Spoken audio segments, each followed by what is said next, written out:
L'intelligence émotionnelle, comment transformer ses émotions en intelligence, est le best-seller international qui a révolutionné la psychologie. Notre destin est-il inscrit dans notre quotient intellectuel? Pas du tout. Si l'on en croit Daniel Goleman, pour qui la notion habituelle d'intelligence néglige un aspect essentiel du comportement humain, nos émotions. Une bonne nouvelle, chacun peut améliorer son intelligence émotionnelle.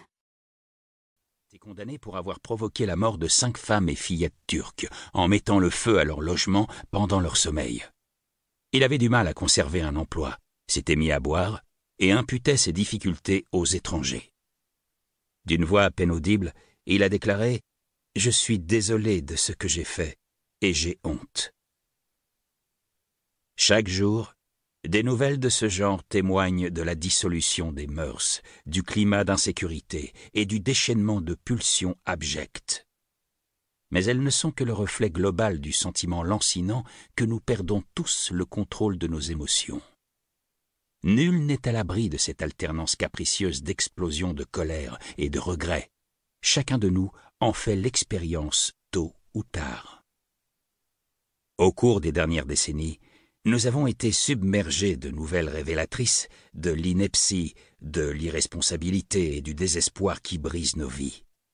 Fureur et déchéance sont devenus manifestes, que ce soit dans la solitude des enfants que l'on laisse avec la télévision pour baby-sitter, dans les souffrances des enfants abandonnés ou maltraités, ou dans l'affreuse intimité de la violence maritale. La dépression des uns et l'agressivité des autres sont symptomatiques d'un malaise affectif général. Ce livre vise à donner un sens à ce qui paraît absurde.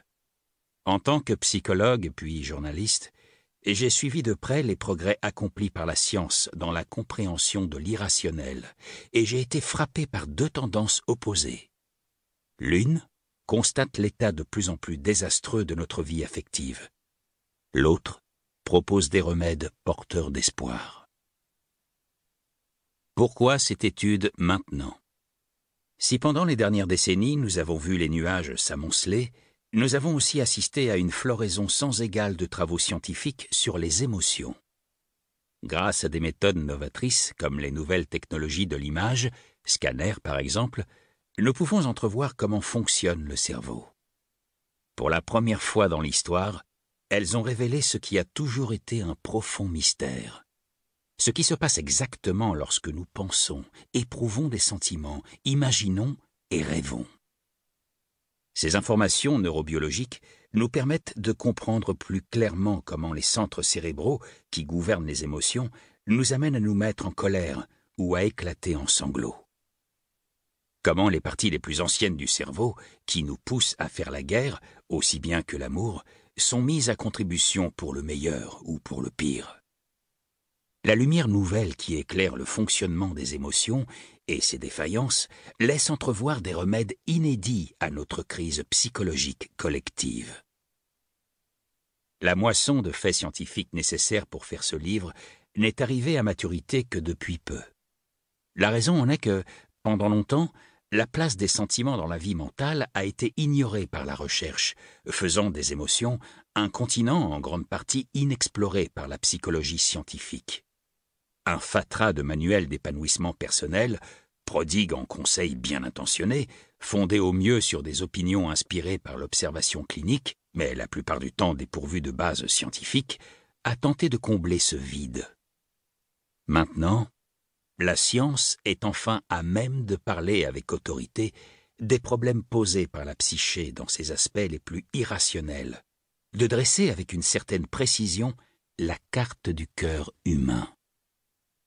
Celle-ci apporte un démenti à ceux qui souscrivent à une conception étroite de l'intelligence et prétendent que le QI est une donnée génétique non modifiable et que notre destinée individuelle est en grande partie prédéterminée.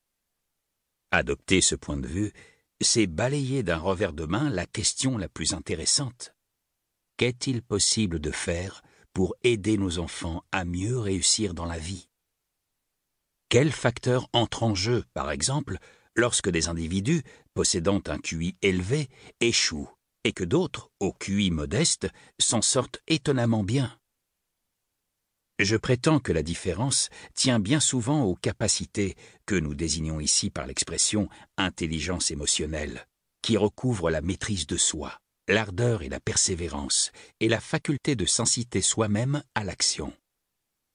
Et comme nous le verrons, on peut inculquer aux enfants ces qualités, et les aider ainsi à mieux tirer parti du potentiel intellectuel que la loterie génétique leur a imparti.